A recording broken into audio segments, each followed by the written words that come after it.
kabar semua? Senang sekali saya hari ini Ayu Ningtyas dapat menjumpai Anda kembali dalam program kesayangan kita, Dokterku.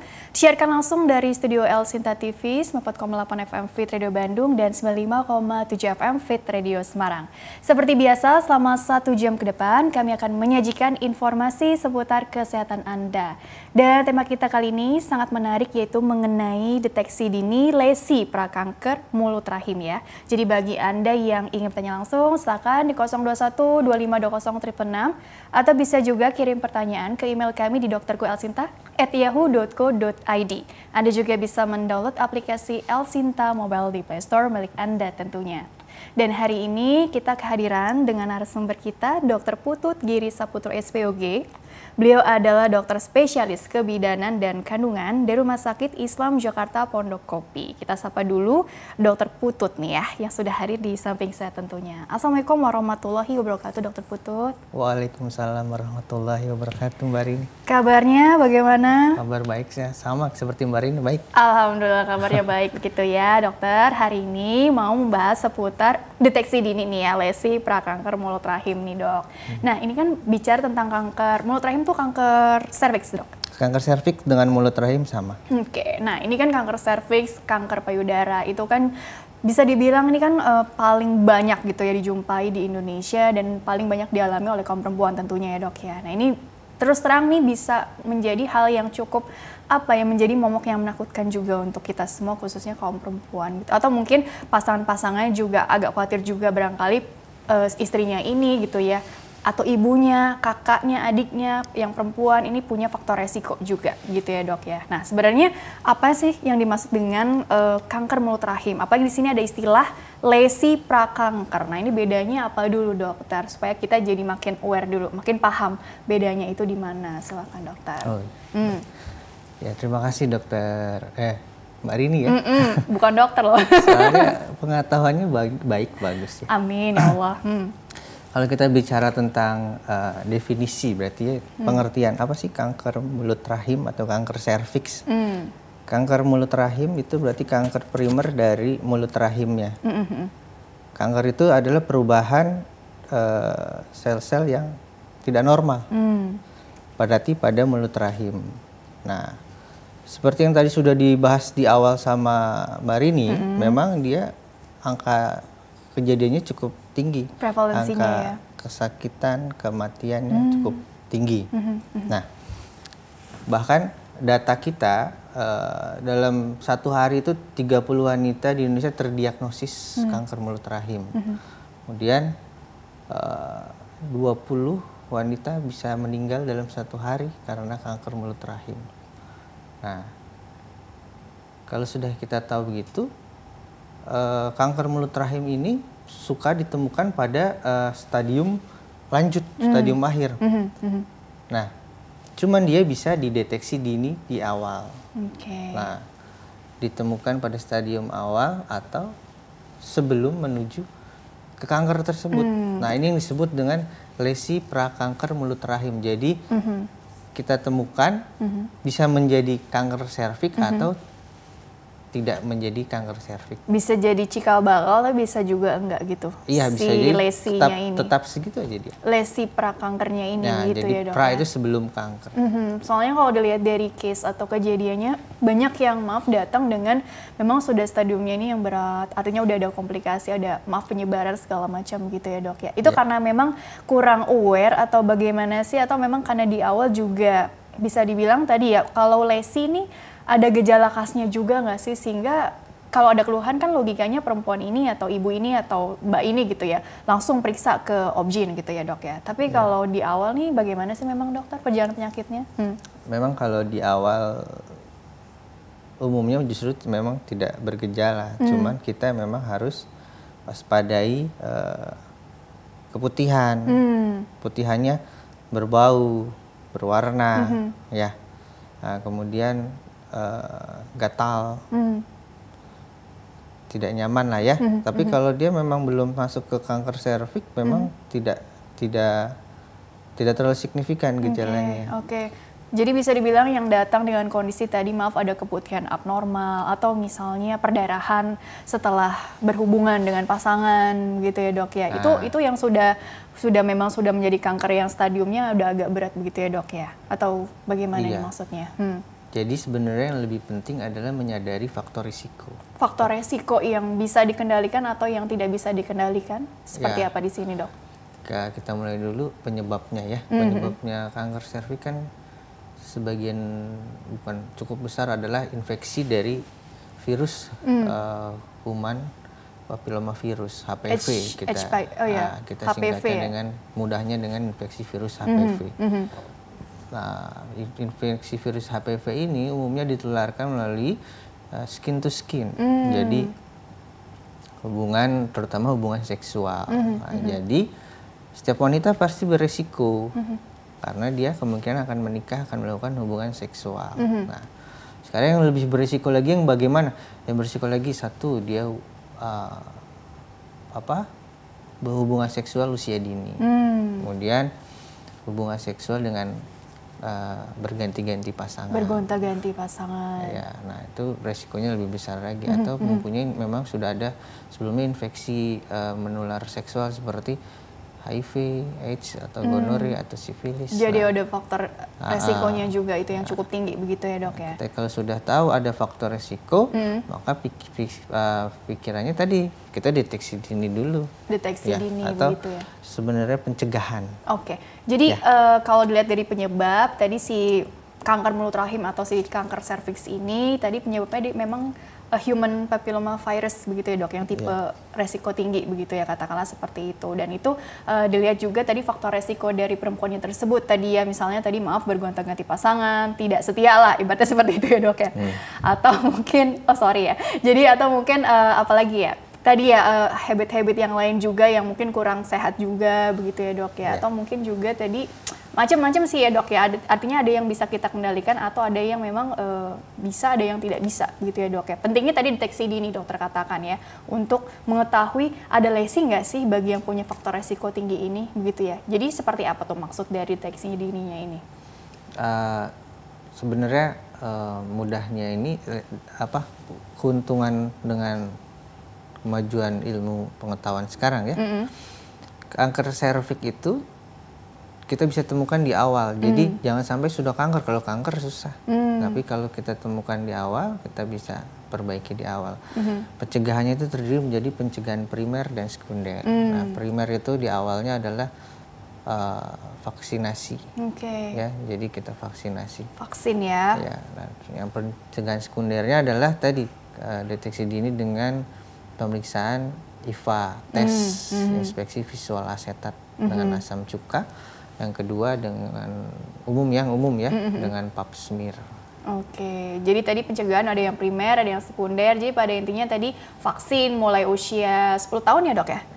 Perempuan bisa kan? Kemudian juga tadi ada yang tes IVA paling tidak ya dok ya. Itu kan sekarang di puskesmas dimanapun juga bisa gitu ya. Terus ada lagi yang lebih akurat mungkin yang pap smear ini, atau sebenarnya yang tadi IVA sendiri juga sebetulnya udah cukup akurat juga dokter? Ya, jadi sebenarnya bukan masalah akurat atau enggak, tapi IVA itu satu murah, dan bisa dikerjakan oleh siapapun dengan pelatihan, ya. Jadi dia umumnya dikerjakan di puskesmas, gitu kan. IVA jadi inspeksi visual asetat tuh kita lihat dengan mata telanjang, kita kasih asam cuka, nanti harapannya, kalau memang ada masalah dia akan berubah warna. Mulut rahimnya berubah warna menjadi aceto white atau warna putih. Nah, kemudian kalau kita pakai pap smear itu lebih baik lagi, karena kita memeriksakan, kita mengambil sampel di mulut rahim dengan alat, kemudian kita periksakan ke bagian laboratorium. Oke, untuk nanti dievaluasi lebih lanjut lagi begitu ya dok? Iya, nanti baru setelah itu kalau hasilnya memang positif, mungkin kita lanjutkan dengan pemeriksaan kolposkopi, kemudian lihat lagi hasil histopatologinya, kemudian baru kita tangani sesuai algoritma. Sesuai nanti dari hasilnya ini follow up-nya juga seperti apa ya. Tapi pada intinya memang tadi untuk pemeriksaan sebetulnya yang di awal tadi simple ya dok ya. Yang penting adalah kesadaran atau kemauannya ini gitu itu ya dia dok ya. yang harus kita. Baiklah dokter, kita jeda dulu sebentar ya. Dan pemirsa jangan kemana-mana, tetaplah bersama kami. Kami akan kembali sesaat lagi.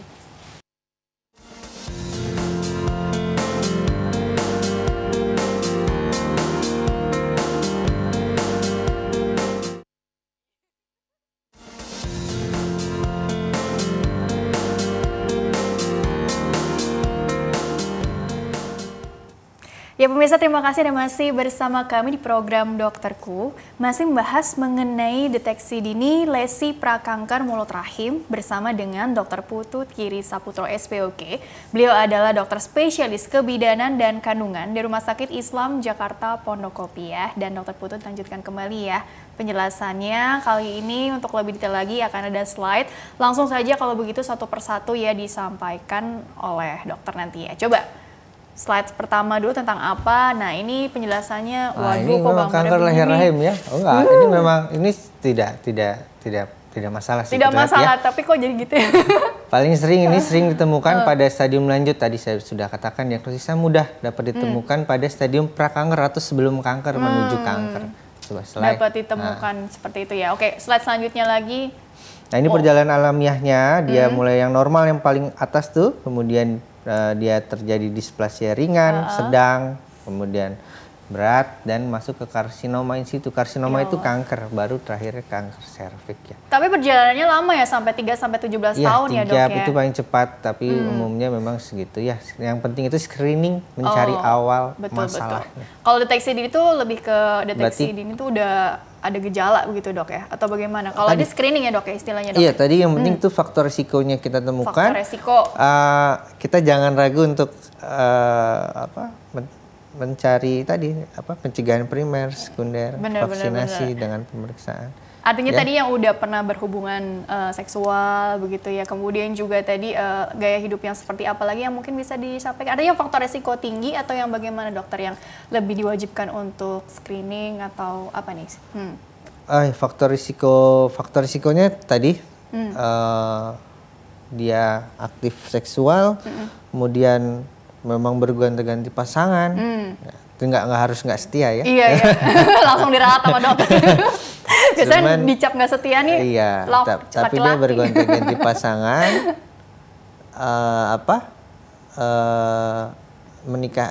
melakukan hubungan seksualnya di usia yang terlalu dini relatif gitu ya. Muda ya. Relatif itu dia. Dia ada faktor risiko. Kembali lagi semua wanita pasti berisiko karena kan semua wanita berharap akan melakukan hubungan seksual. Jadi memang usia 11 sampai 16 tahun itu menjadi sebuah keuntungan bila melakukan vaksinasi. Oke, jadi pengertian bergonta-ganti itu bukan berarti tidak setia ya, tapi bisa aja tadi kan menikah terus menikah lagi misalnya begitu ya dok ya. Bisa seperti itu ya case-nya ya. Jadi langsung dibenerin sama dokter, benar-benar. Oke, coba selanjutnya lagi ya, supaya nggak salah paham gitu. Oke, kita lihat sekilas ini yang disebut tadi inspeksi visual dengan asam singkat aja cuka. Kali ya, yang ini ya dok ya. Ini kita lihat nanti ada perubahan yang tadi biasa tapi terlihat warnanya lebih putih ketika diberi asam cuka ya. Coba slide selanjutnya ya dok ya. Nah ini yang normal ya, itu justru yang normal ya dok ya. Memang begini normalnya, ini mulut rahim yang normal. Oke, next slide. Oh nggak ada lagi, jadi kurang lebih seperti itu ya. Dan itu kita kan nggak tahu ya, nggak bisa melihat dari luar juga kan, artinya dengan bercermin atau apa, tentu dengan pemeriksaan tadi ya dok ya. Semua perempuan kalau dijejerin gitu, yang mana yang kanker cervix nggak kelihatan, harus diperiksa. Dengan tadi ya dok ya, paling nggak ke puskesmas atau mungkin dokter terdekat untuk dilakukan tadi yang namanya apa dok, tes IVA gitu ya dok ya. Simple sekali ya tadi ya sebetulnya ya dok ya. Bisa dikasih gambar nggak sih dok? Artinya begini kan, bagaimana caranya untuk mendeteksi gitu ya, ada si lesinya ini gitu ya. Tentunya dengan cara yang bagaimana dari hasilnya itu follow up-nya juga nanti lanjutnya seperti apa gitu ya. Oke, ada penelpon masuk ya? Baik, disapa dulu ya dok ya. Baiklah, halo, dengan siapa, di mana? Halo? Waduh, terhubung nggak nih? Halo? Halo? Oh, terputus gitu ya. Oke, baik, dilanjutkan kembali ya dok ya mengenai yang pemeriksaan tadi gitu ya. Jadi sebetulnya ketika dari hasil tadi ya dari tes IVA-nya ini sendiri kan pasti kan apa positif atau negatif. Dan kemudian kalaupun positif apakah memang itu tandanya resiko ke cancer gitu nantinya atau bisa aja infeksi yang lain gitu kan dok yang berkaitan dengan daerah tersebut gitu ya. Jadi bagaimana itu dokter? Ya. Jadi kalau kita berbicara IVA test ya, IVA test dia kan tes dengan asam cuka dengan mata telanjang, kita oleskan ke mulut rahim, kemudian kita lihat hasilnya. Jika dia terjadi perubahan warna lebih putih atau kita sebut dengan aceto white, nah belum tentu dia kanker sih, infeksi pun bisa. Jadi memang perlu pemeriksaan lanjut, apalagi jika dia di tingkat fasilitas kesehatan seperti puskesmas, maka dia harus dirujuk ke dokter kandungan. Ya, nanti kita akan lihat evaluasi harus diapakan pasiennya. Tapi dengan positifnya pemeriksaan IVA itu sudah menjadi langkah awal kita untuk melakukan screening lebih lanjut. Biasanya apa screening lanjutannya itu dokter? Misalnya di rumah sakit kita lakukan pap smear, atau kita bisa lanjutkan langsung ke kolposkopi. Jadi kita lihat dengan tadinya dengan mata telanjang, sekarang kita lihat dengan alat bantu lensa pembesaran. Kita lihat di zoom gitu ya. Iya, nanti jika ada lesi yang kita curigai, maka kita ambil sampelnya, bawa ke laboratorium, nanti keluar patologi anatomi dia ya. Kemudian keluar hasilnya apakah dia displasia ringan, sedang, berat, ya. Apalagi kalau kita lihat, oh ternyata ini udah gambarannya kanker. Nah itu kita ambil, kita cek lagi jenisnya, tipenya. Oh, ada jenis dan tipenya juga begitu dokter? Iya, begitu. Tapi artinya begini, kalau lesinya ternyata masih yang tadi tingkat yang paling ringan, itu artinya diobatinya itu seperti apa sampai bisa dikatakan itu tuntas dan nggak jadi cancer gitu dokter? Itu juga bagaimana itu dokter supaya tenang juga nih penontonnya? Oh ya. Oh, ada penelpon masuk, disapa dulu ya. Silahkan. Mudah-mudahan terhubung dengan baik nih, kali ini nggak terputus lagi ya. Halo. Halo. Iya, Ibu siapa di mana? Ibu Ana di Balai Bungai. Baik. Toba. Iya, wow. Ingin bertanya apa kepada dokter? Langsung saja pertanyaannya ya. Silakan. Bu Ana, silakan. Langsung saja pertanyaannya. Agak delay ya? Iya. Oke, silakan ya.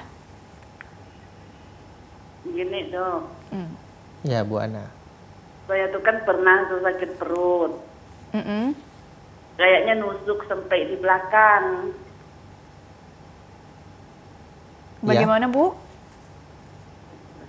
Sakit perutnya tuh sampai di belakang nusuk-nusuknya gitu.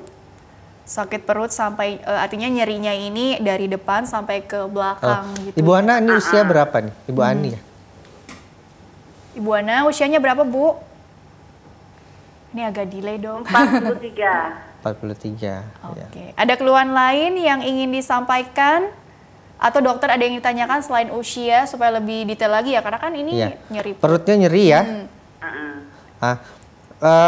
Masih haid? Udah nggak lancar lagi. Oh ya. Ada keputihan? Ada sih yang kayak apa tuh ya? Warnanya? Ada, tapi enggak terlalu banyak, kayak kuning-kuning gitu, jadi dikit plek-plek gitu ya. Oke. Jadi keluhannya nyeri perut ya Bu? Iya. Ada lagi? Ya enggak ada, cuman itu saja. Nyeri perut tapi sampai ke belakang gitu ya, seperti menjalar gitu ya ibaratnya terputus ya. Ya, oke deh.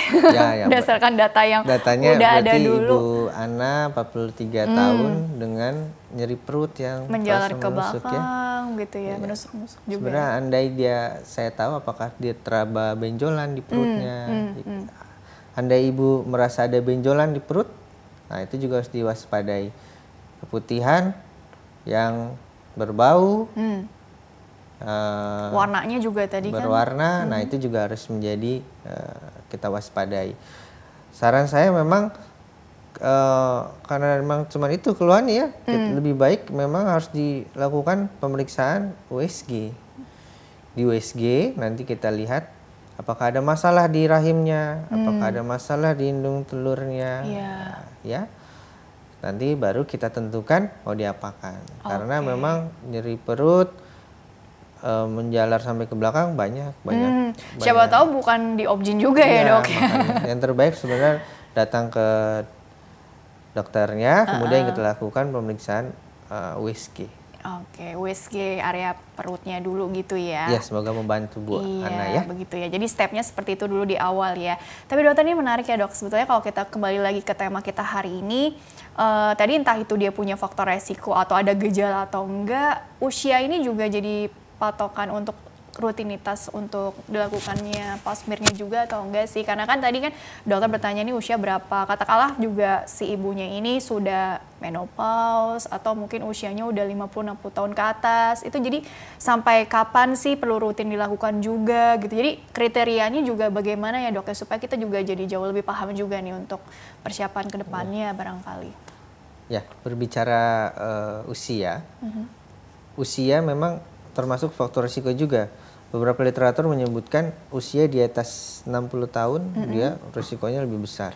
40 tahun cukup besar. Nah, cuman pada kenyataannya di lapangan kami dokter spesialis kandungan menemukan usia 30, usia 20 sudah terdiagnosis kanker mulut rahim. Oh ya Allah. Nah, itulah makanya pentingnya kita melakukan deteksi dininya di awal, screeningnya di awal. Dan melakukan pencegahan primer dan sekunder tadi. Apalagi tadi perjalanannya kan 3-17 tahun gitu ya. Oke, jadi makin ke sini case-nya juga makin banyak yang lebih muda dari yang faktor resiko umumnya begitu ya dok ya? Iya benar. Oke, kurang lebih seperti itu ya. Kita masuk ke pertanyaan dari email dulu ya. Ini ada penelpon dulu ya. Baik, penelpon dulu, habis itu pertanyaan email ya. Baik, halo, dengan siapa di mana? Halo, selamat pagi Bu. Dengan siapa ibu di mana? Saya mau Ibu Kesi. Dari daerah mana ibu? Daerah Grogol. Wow, oke, ingin bertanya apa kepada dokter ya? Ibu Kesi dari Grogol ya, silakan. Iya. Ya. Ini Pak, ini dok, anak saya kan kalau head tuh suka sakit ya. Itu bilang apa ada gejala kanker ya dok ya? Oh, usianya berapa Bu? Putrinya? Usianya 20 tahun. Sudah menikah? Belum. Oke. Jadi kalau haid itu sering sakit, nyeri hebat gitu ya? Sakit perut gitu. Oh. Setiap haid Bu? Iya, setiap head Pak. Oh, mulai haidnya usia berapa? Oh, kurang ngerti ya, 15 tahun apa 16 tahun ya, kurang ngerti. Nah, itu makin lama makin nyeri. Iya Pak. Terutama Suka sakit gitu, suka muriang gitu Pak, panas dingin. Demam juga gitu? Oh. selalu setiap haid ya Bu? Iya, tapi gang 1 hari gitu. Kalau udah keluar udah enggak gitu. Nah, iya. Oke. Khas itu ya gejalanya ya. Apa nih, kira-kira ke arah mana dokter? Ada yang ditanyakan dulu dok? Sudah. Sebelum ditutup? Oke, bisa langsung kasih tanggapan. Ini curiganya kemana sih ketika putrinya gitu kan, putri dari Ibu Kesi gitu ya, nyeri haid yang hebat gitu ya? Ya. Umumnya pada kasus-kasus yang seperti ini banyak sebenarnya tidak perlu dikhawatirkan Bu Kesi, karena memang banyak kasus seperti ini. Nah, kembali lagi dengan kasus haid yang nyeri, umumnya pasien akan mencoba mencari pertolongan dengan obat-obatan yang didapatkan di bebas kan? Painkiller gitu ya? Iya. Mulai dari yang rendah, kemudian Naik lagi. naik lagi sampai dia bingung baru dia berobat gitu kan? Sampai dia bingung kata dokter. Baru dia cari dokternya. Nah, kalau memang sudah kejadiannya sering, kemudian kejadiannya makin lama makin nyeri, maka pilihannya harus bertemu sama dokternya. Nah, kita memikirkan jangan-jangan ada sesuatu di indung telurnya atau di rahimnya. Nah, nanti kita lakukan pemeriksaan USG. Umumnya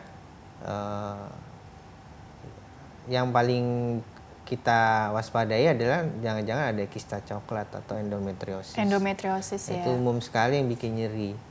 Jadi saran saya memang Bu Kesi ajak anaknya ke dokter kandungan, kemudian kita lakukan pemeriksaan USG. Oke. Ya. Untuk menyingkirkan apa ada kista coklat tadi atau Iya, enggak atau gitu ada ya. penyebab lainnya. Iya, dicari tahu dengan USG tadi ya. Ke objinnya dulu ya. Baiklah. Dokter, kita sekarang masuk ke pertanyaan dari email ya. Jadi untuk Bu Kesi tadi sudah cukup jelas ya tadi arah dari dokter ya. Baiklah, bagi pemirsa yang ingin bertanya via email, silakan kirim saja pertanyaan ke email kami di drkuelsinta@yahoo.co.id. Format lengkapnya di bawah ini, nama, usia pasien yang ditanyakan, serta tempat tinggalnya atau asal kota Anda. Baik, pertanyaannya dari Hani, 28 tahun, Bekasi. Dokter, saya sudah menikah dan belum ada anak. Saya ada riwayat polip rahim, adenomiosis dan miom. Belum waktu itu mens saya atau haid saya ini selama berbulan-bulan pernah sampai 2 mingguan, tapi darahnya banyak di hari-hari pertama saja. Sisanya sedikit, dokter. Apakah yang saya alami ini bisa dikatakan beresiko atau tanda atau gejala kanker serviks juga? Terima kasih. Nah, ini sebenarnya menarik ya, Dok ya, kalau ada riwayat-riwayat seperti ya polip, ada miom atau kista yang tadi endometriosis ya, Dok ya, kista coklat itu walau ada dan katanya kan ada yang harus ada di treatment gitu kan, ada juga yang dibiarkan karena mungkin itu hormonal aja atau apa gitu ya, Dok ya. Sebenarnya beresiko juga nggak sih ke depannya untuk tema kita hari ini nih, mulut rahim, kanker mulut rahim? Ya. Sebenarnya yang menarik dari pertanyaan di email ini, Mbak Ani, dia sudah menikah belum punya anak, ya kan? Terus dia ternyata punya polip, punya adenomiosis, miom. Ini sebenarnya harus digali ya, sudah sampai mana pengobatannya, ya kan? Karena memang itu faktor-faktor risiko infertilitas atau gangguan kesuburan, ya, untuk memiliki keturunan. Nah, jadi itu tadi sudah sampai mana pengobatannya, sebaiknya ditangani kalau memang ingin mendapatkan anak. Nah, sekarang pertanyaan berikutnya, apakah ini sebuah gejala kanker serviks? Kanker serviks beda, dia adanya di mulut rahim, sedang adenomiosis di otot rahim. Lokasinya beda, letaknya beda. Dan polip tadi pun juga. Itu semua jinak yang dibicarakan jinak. Yang dibicarakan jinak, sedang kanker itu kan ganas. Nah, jadi kalau memang sudah periksa dan ternyata diagnosisnya adalah polip, diagnosisnya adenomiosis, tidak perlu memikirkan ini kankernya gitu. Ya, supaya tidak pusing juga kan. Jangan saya kanker. Bener, dok. Padahal udah dikasih tahu dokternya ini adenomiosis, polip, miom. Nah, itu sebaiknya ditangani. Kemudian saya yakin ujungnya pasti Bu Ani ini ingin punya keturunan. Iya, benar ya. Jadi arahnya lebih ke atasi ini untuk lebih ke tadi ya masalah kesuburannya begitu ya, Dok ya. Intinya seperti itu. Tapi kalau untuk korelasinya ke tema kita hari ini itu enggak ya, Dok ya? Dari segi kalau kanker tidak. Kalau tadi letaknya beda gitu kan. Kemudian juga jenisnya kalau ini kan jinak gitu ya, Dok ya. Bukan yang kalau kanker kan keganasan gitu ya. Jadi memang kan perempuan kan gampang khawatir dan cemas, Dok. Apalagi ini terkait dengan masa depan gitu ya. Jadi memang kembali lagi tadi pentingnya deteksi dini tuh. Sampai bosan gak sih tiap hari dengar seperti ini, deteksi dini pencegahan. Tapi ini memang harus dilakukan gitu ya. Harus kesadaran dari diri sendiri begitu ya, Dok ya.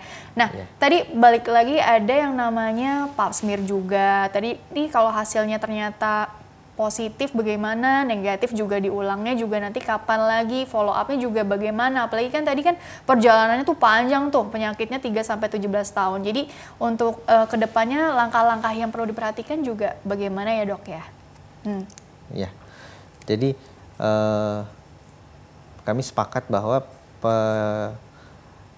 pap smear atau IVA test yang positif diikuti dengan pemeriksaan HPV DNA ya, yang hasilnya baik, maka dia segera melakukan vaksinasi. Nah, itu udah kesepakatan kami. Nah, kemudian follow up-nya gimana? Follow up-nya bisa 1 tahun, 2 tahun boleh. Tergantung dari nanti hasil dari diskusi dengan dokternya juga ya, dilihat dari case-nya langsung juga ya, gitu ya. Benar. Oke, coba disapa dulu sebentar ya. Halo, dengan siapa di mana? Halo. Halo. Iya, dengan siapa di mana? Pagi. Saya Bu Yanto dari Bintaro. Baik, Ibu ingin bertanya apa, Bu? Bu Yanto. Saya mau nanya ini ya. Halo? Iya, silakan. Selamat pagi. Halo, selamat pagi, Dok. Pagi Bu Yanto. Silakan Bu Yanto. Dok, saya mau nanya, Dok, anak saya itu kan kalau dapat itu bukan dapat, nggak dapat aja keluar keputihan gitu. Saya tanya sama dia, gatal nggak? Dia bilang nggak, mah, katanya. Dari menjak SMP itu. Tapi katanya, yuk Dok, apa saya bilang anak saya ke dokter aja deh. Enggak lah, malu, kata dia bilang gitu anak saya. Sampai sekarang juga udah kerja begitu. Tapi saya pernah ini saya diciumin nggak bau gitu. Dia bilang nggak gatal, cuman kalau dapat itu sakit banget gitu. Caranya kemana supaya itu? Saya bilang, Dek, mungkin nggak dipegang. Dia bilang itu malu, dia bilang gitu. Kebuka, kata gitu ngomong. Iya saya. Cara saya mau ngomong dengan anak saya gimana? Apa di SG apa di mana gitu? Iya, jadi keputihan dan nyeri ya Bu? Kalau dapat itu, Dok, nyeri banget dia sampai dingin dia. Nah, dia ada salah satu obat deh dia ini, bukan obat maksud saya jamu gitu. Itu bagus nggak itu, Dok? Tiap bulan dia makan itu, minum itu. Oke. Tapi tadi keputihannya di luar siklus haid ada juga? Ya? Keputihan di luar masa menstruasinya ada juga? Apa? Iya, terus itu ada dia. juga ya? Apalagi kalau dia sudah capek banget kerja gitu kan, ntar pasti ini. Usianya? Dan dulu pernah tuh, Dok, dia kan Demam, umur 12 panas, mens. iya. Iya, Udah Bu Yanto. selesai juga terus pikir nggak keluar lagi sebulan itu aja, dia tuh, ini mah adalah saya kira-kira 3 bulan lagi baru keluar lagi itu anak saya mens lagi itu. Umurnya berapa Bu putrinya? Anak sekarang ini 26. Oh, 26. Oh, 26. Iya. Belum menikah apa sudah menikah ya? Belum.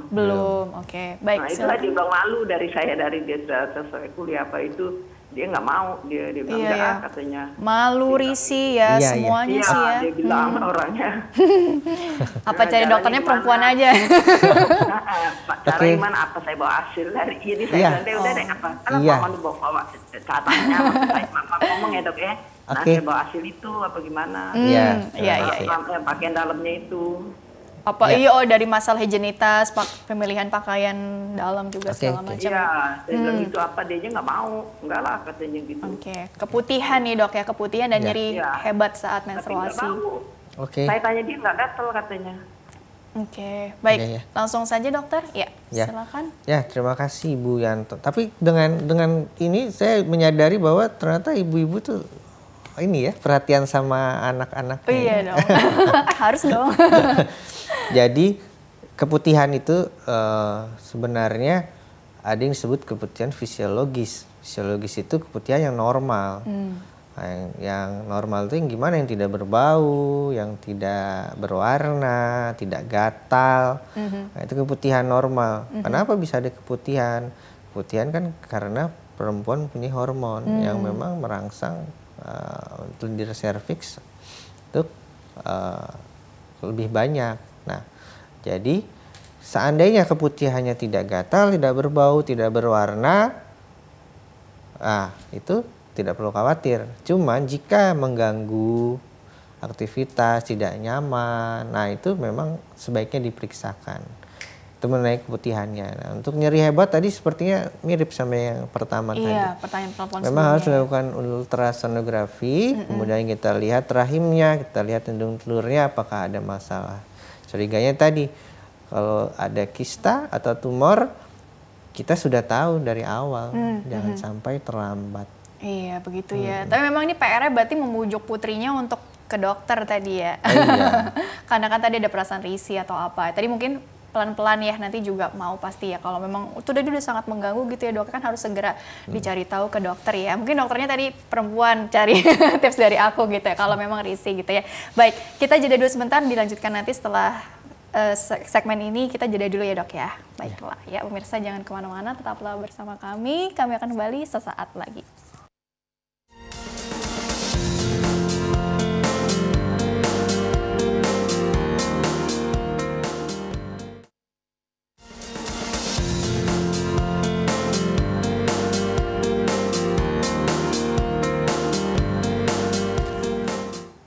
Ya pemirsa, terima kasih Anda masih bersama kami di program Dokterku, masih membahas ya mengenai deteksi dini lesi prakanker mulut rahim bersama dengan Dr. Putut Giri Saputro SPOG, dokter spesialis kebidanan dan kandungan di Rumah Sakit Islam Jakarta Pondokopi. Dan Dr. Putut dilanjutkan kembali ya. Jadi ini memang agak seru-seru tapi kok agak-agak sensitif juga nih kalau bahas-bahas seperti ini Dokter gitu ya. kandungan biasa.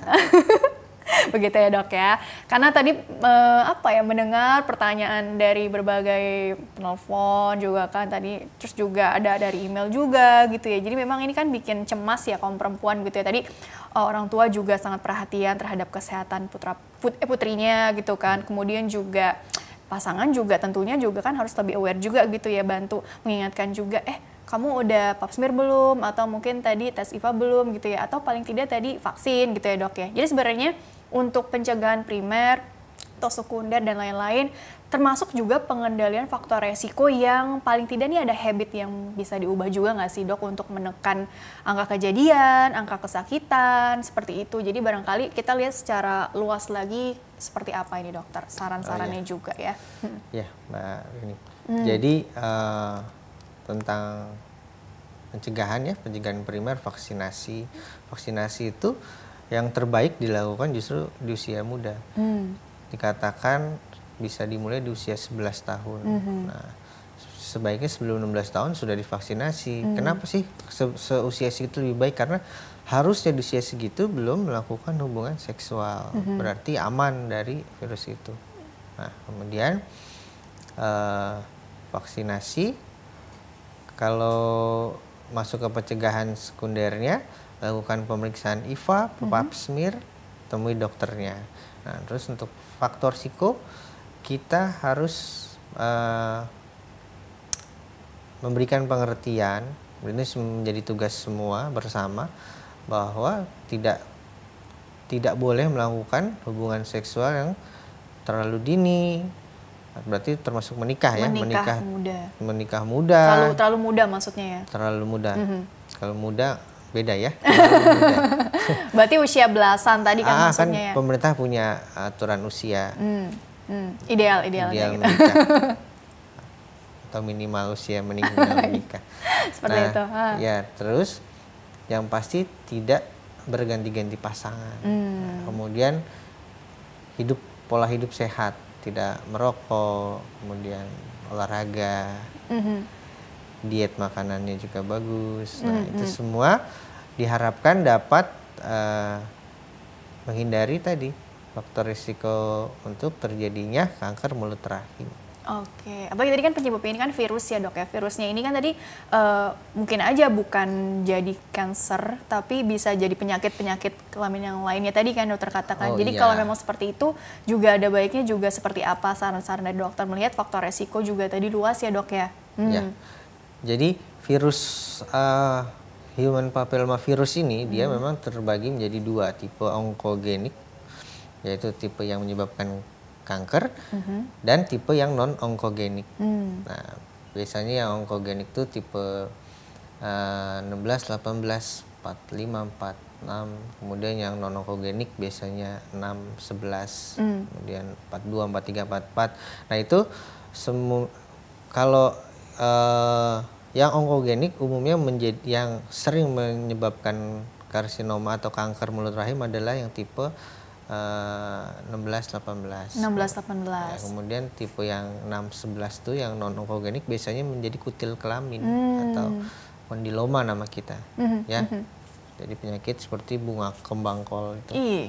Nah, itu juga disebabkan oleh human papilloma virus. HPV juga gitu ya. Oke. Jadi begitu. Jadi artinya dilihat-lihat juga kalau ada faktor resiko yang lain juga gitu, harus lebih lebih rutin tadi yang melakukan pemeriksaan, konsul ke dokternya. Kalau ada yang memang harus disembuhkan secara tuntas ya jangan ditunda-tunda gitu pengobatannya kan dok. Oke dokter, karena waktunya juga terbatas nih, jadi closing statement kesimpulannya singkat saja mengenai tema hari ini kepada kita semua. Silakan dokter. Ya, jadi ternyata kanker mulut rahim ini kejadiannya banyak di Indonesia, di dunia. Kemudian biasanya ditemukan pada stadium akhir atau stadium lanjut, tetapi ternyata dia bisa dilakukan deteksi dini, dilakukan pencegahan primer dengan vaksinasi, pencegahan sekunder dengan pemeriksaan seperti IVA tes, pap smear, yang kemudian hasilnya akan diobservasi, evaluasi. Kemudian yang terpenting adalah menghindari faktor risiko, yaitu berhubungan seksual terlalu dini atau bergonta-ganti pasangan. Seperti itu ya. Oke, baik Dokter Putu, terima kasih telah berbagi ilmunya di sini.